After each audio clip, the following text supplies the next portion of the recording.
Wait for us. We're late, but we're coming. Hey. Hi Kyle. Hello Ella. Hello Kyla. Hello Pam. Hello Bernice. Hello Butch. Okay, dito tayo sa UST. Papunta po tayo ng ano po, no? Ng Quiapo to celebrate today's Jesus Nazarenos Fiesta. Yes, fiesta po. Okay? So welcome UST. Dito tayo sa ating alma mater. You know what alma mater is? Alma mater yan po yung no? Saan kayo nagtapos? Where you graduated. Yes. So ang ganda rito ngayon, no? Dami ng buildings and liwanag. Liwanag po rito. Ito po yung UST Church, Santissimo Rosario Church. Walking na po. So umpisa na ho natin Kyle, gusto na tayo magtanggal ng tsinelas. Tanggalin yung tsinelas natin. Let's go. So yun na po. Bilang offering ho natin, magtatanggal na ho tayo ng tsinelas. Si Kyle po doon sa Espanya na po. But for me, no? Ito na ho tayo. This is offering, thanksgiving, and sacrifice, and glorifying Jesus Nazareno, who saves us many times. So, first time mo natin na sinave, save tayo ni Jesus Nazareno, na nagpakita ko siya ng kanyang love, power, healing, is nung nagkaroon po ng kidney failure yung aking tatay, kasi Ernesto Cosme Sr. Yes, nung nagkaroon ng kidney failure yung tatay ko, both kidneys, nag-start na po siya mag-dialysis. So nagano ho tayo, dahil sa laki ng awa ko sa tatay ko, pumunta ako sa simbahan noon, dito sa UST rin. Sa UST siya na-confine and then may iyak pa nga ako noon Sabi ko nun sa kay Lord, na kapag pinagaling niya yung tatay ko is always magni-kneel down na ako, luluhod every time na magsisimba. Kasi dati before hindi ko tayo lumuluhod pag nagsisimba tayo.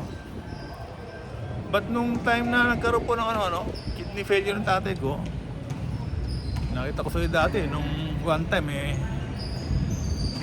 hindi siya makahinga. May tinawag akong doktor. Sabi ng doktor yung fluid daw niya, yung mga tubig nasa baga, kaya siya makahinga. So yung tatay ko naman gusto na rin maglason para mamatay na dahil nahihirapan.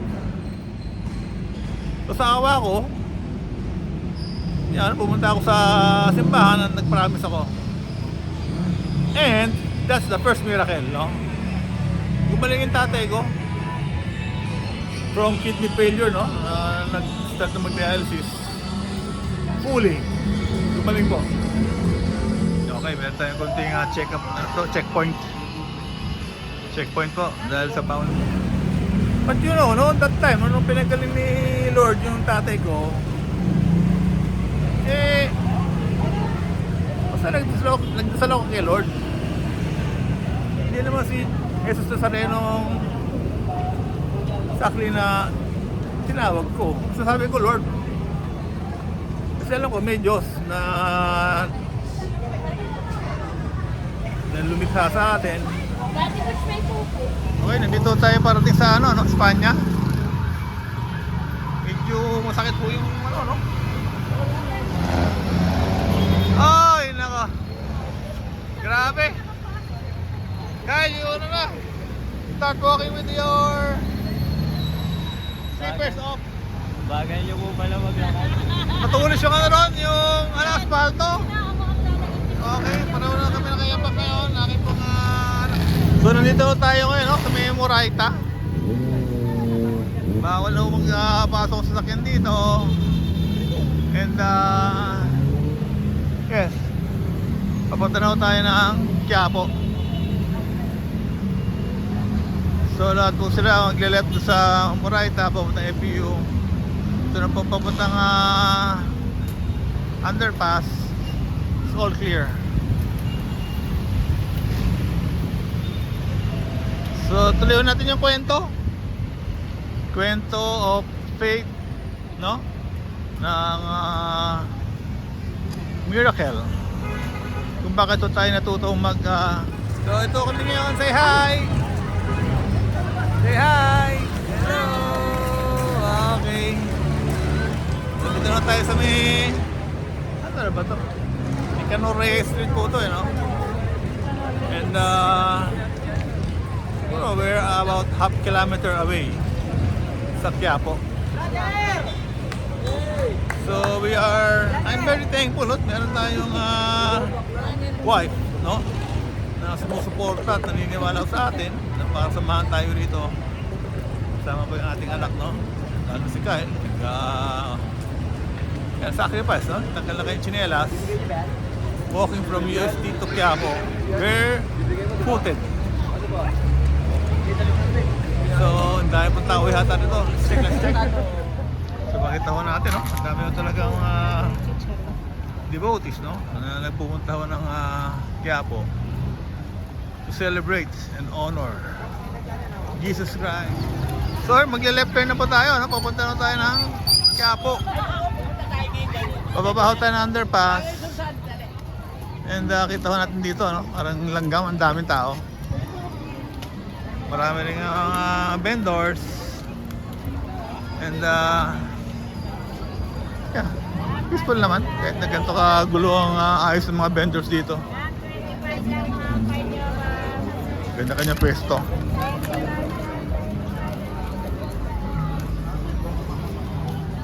So we're now going down the underpass. And yes, today we're going to attend po, no? Misa. Attend tayo ng magsisimba tayo sa Quiapo to honor Jesus Nazareno today, January 9 of 2026. Okay, may nagbibidyo pa ako rito. Grabe. Siguro. Okay. Yeah. Okay, ito si Kyle, no? Masunurin bata. Sumunod ko sa yapak na kanyang ama. Yes. Hoping, no? Si Jesus Nazareno po, parati rin magsasagot sa mga dasal ng aking pong mga anak, asawa, of course, nanay, mga kapatid, pamangkin, ng hipags. And hoping, no, na lahat naman po ng nag-sacrifice ngayon, pumunta po ng Quiapo barefooted, ay makaras na din po ng grace and mercy po sa ating Jesus Nazareno.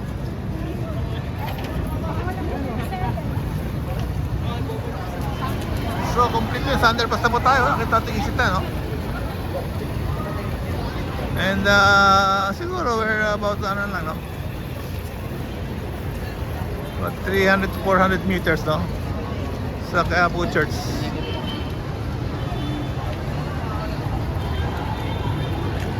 Dito na tayo sa tapat ng QQ Mall. Lapit-lapit na tayo sa Quiapo. And yes, may family natin. Dito na tayo sa may Raon. So malapit na tayo sa Quiapo Church.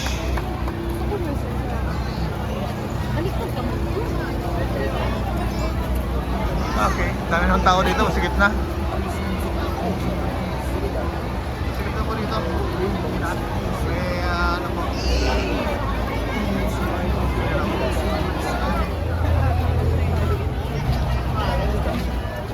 Mga pagkadakit.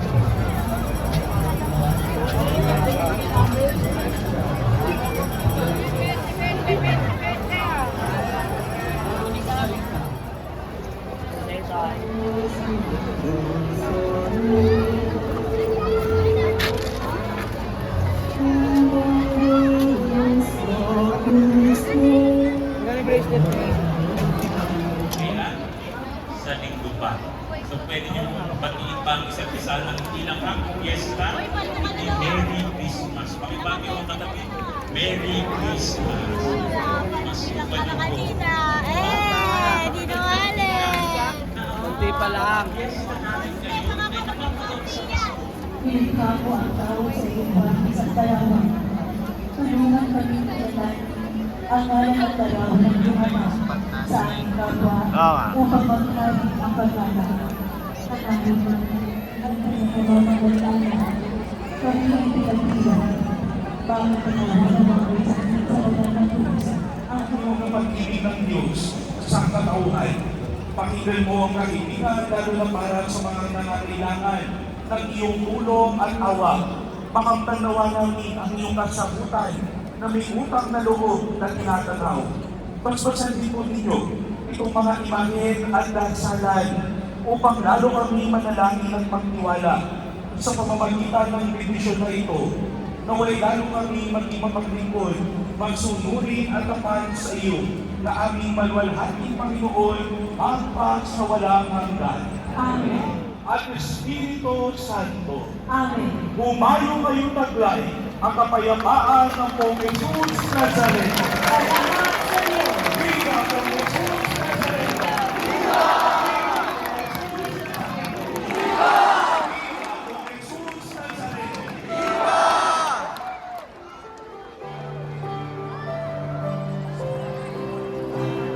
Natakaw man na basali.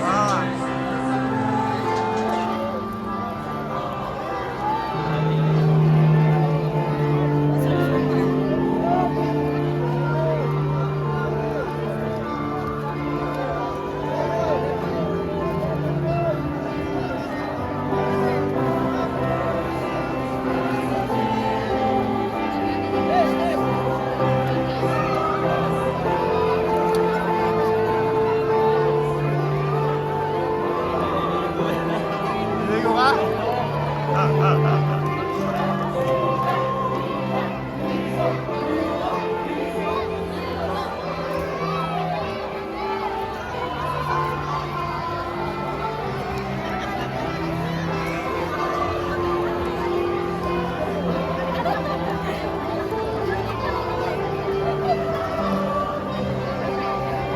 Hello Kayla, Bernice. Hello Kayla, Pam. Okay, welcome po, no? It's 8:58 po, no? Ng January 9 of 2026. Celebrating the feast of Jesus of Nazareth. Oh, hello, Nazareno. Ang daming tao, nagkakagulo po rito. Doon! Dito! Aming aming pagdiriwang Hi! sa ngalan ng Ama Video! at ng Anak Hello! at ng Espiritu. Sa ating hand, sa kanasandaling ito, ang maraming panalangin ang kanyang pag-ibigan pa dahil buhay ang ating pananampalataya sa ating nag-iisang Diyos. Kaya palakpakan muli natin si Jesus Nazareno.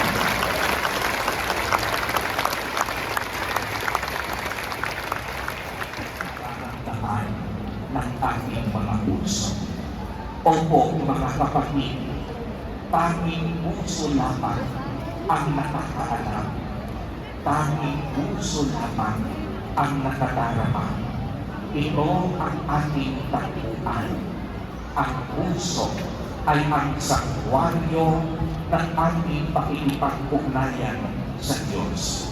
Sa puso, isinisilang pagbibig ng pag-ibig, pag-asa at pananampalataya.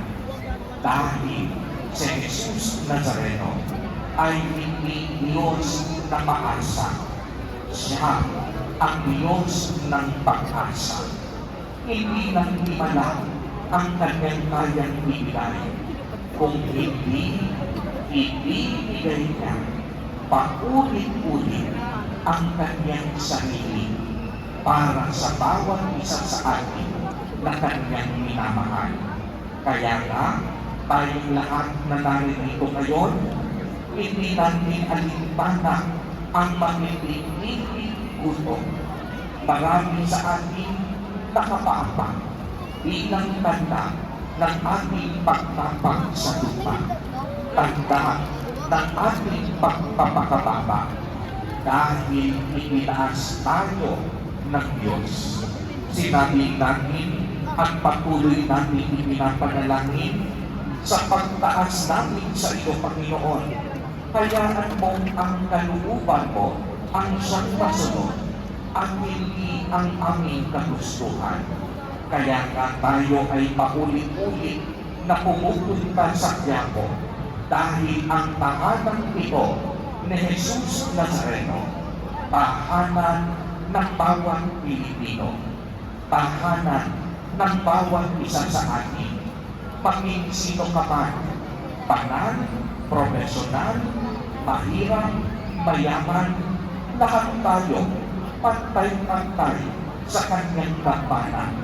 Dito mismo sa kanyang tahanan, ibinubuhos natin kay Jesus Nazareno ang lahat ng ating saloobin, ang bawat pagkabigo, ang bawat nating tagumpay.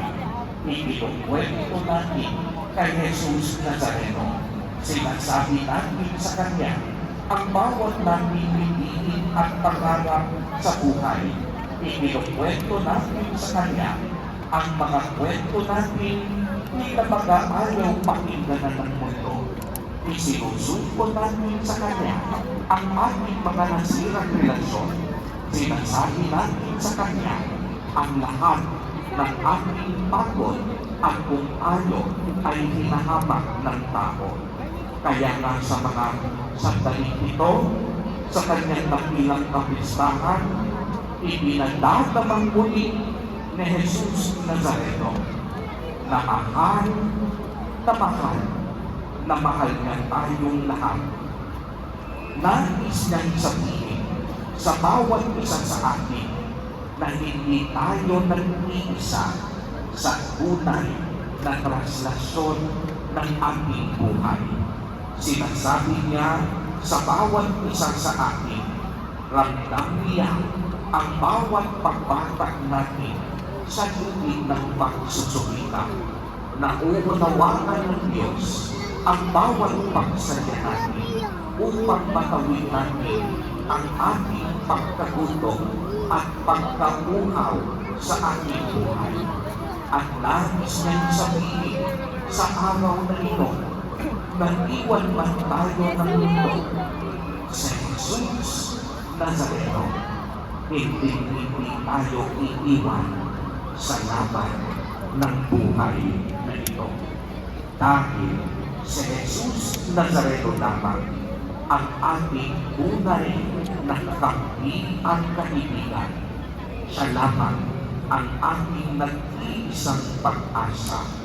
Si Jesus Nazareno, ang ating hari at tagapagligtas.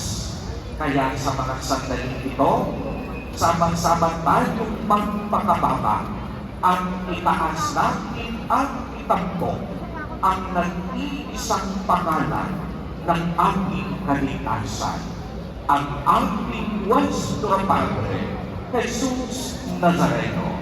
Amen. Amen. Purihin at nakilani natin ang ating Panginoon. Ibigay natin muli, itaas ang kamay, ang pinakamalakas na palakpak sa ating hari at tagapagligtas. Viva po Jesus Nazareno! Viva! Viva po Jesus Nazareno! Viva! Viva po Jesus Nazareno! Viva! Tumayo po ang lahat at ang nagsalamatan. Iabot nga ang ating sa kanyang mga anak at sinabi, tanggapin niyong lahat ito at nilili. Ito ang kanin sa aking dugo ng bago at walang nagdakipan. Ang aking dugo na ibubuhos para sa ito at para sa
Nazareno. Naligo ka na? Opo. Ka na